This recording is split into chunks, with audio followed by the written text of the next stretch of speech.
Talk about talk about the doors that have opened because you have the freedom that you didn't have in your career. Well, living in Houston, commuting is a nightmare, takes a lot of time. And so now that I'm able to work in my area, I don't have that commuting. Every time I have to go into town, I almost have a nervous breakdown, just because I hate it. Um, so it gave me more time with my family, with my son. It gave me the flexibility to go to things like when he was playing basketball and he had a basketball game an hour away on Tuesday night. I, I made that decision. I just didn't book any appointments late on Tuesday. Yeah. So it opened up that. It also, the people that I have met through this journey have become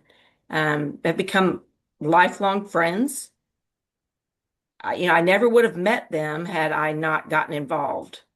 Some of them are not, I mean, most of my friends are not clients or anything. They're just people I've met networking.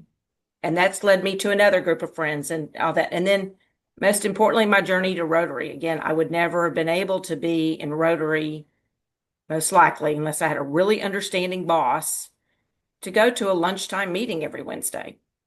And then it's led me to get more and more involved. And now I'm involved at a pretty high level. And I would never have been able to do that. I control my calendar. And I think that's the one of the best things about being a business owner, Yeah. controlling your calendar and not having some other boss do that for you. How long was it after you got became a franchisee that you felt like you were on solid financial ground? And I think we come out of a corporate, I did a corporate role where I was very well compensated and into this business ownership. And I had this dollar sign on the inside of my forehead. It said, this is what you're worth. And it took a while for me to build up my franchise to the point where I thought, okay, I'm good. There's that combination of the money that you're making along with the freedom that you have. How long do you think it took for you, Camille, to feel like you're doing well? It took several years. I'm going to be really honest because um, I put a lot of money back into the business so that I could grow it. Yeah. And like I said, we were blessed. We had another income, so we didn't have to have that. So I could focus on that, on building the business. And when I first started trying to make payroll, for a long time, for a couple of years, it was just me.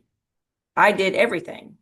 And then I grew it to adding employees and, you always dealing with people that pay on time and not pay on time and making payroll. Now for a long time, I have not worried about making payroll. But I am very strict on my clients. I start, as soon as they're over 30 days, they start getting blasts from us about, I've automated that. It automatically happens because I don't want a big accounts receivable sitting Yeah. there. No. I'm not a banker for my clients. So, and I put a lot of things in place, but it is nice to get to that point where you don't have to worry about payroll. That's what I say. If they own a business, they understand about making payroll and they understand the importance of that and the importance of clients paying on time and clients treating you right and all that good stuff and doing the right thing. But it wasn't overnight for sure. Yeah. And a lot of those skills and attributes that we pick up as franchise owners, we didn't have them or that responsibility in our corporate career. And I don't know about you, but in the beginning, it felt lonely. Left, you are nodding. Talk about the shift that happened from your corporate career into this, and because I think they're typical roadblocks that people just don't talk about. Absolutely. It's funny you mentioned that. I'm in a group through one of the Chamber of Commerce's in the area that's called the CEO Roundtable. Mm-hmm. And it's business owners, and we meet the third Thursday of every month. And that's one of the things I look at that I don't say, oh, what kind of return on my investment am I getting? My time, because it's 2 hours once a month, and I make probably at least 10 out of the 12 each year. And I've been in this group since it started over 10 years ago. And I actually now have three clients out of it, three really good clients.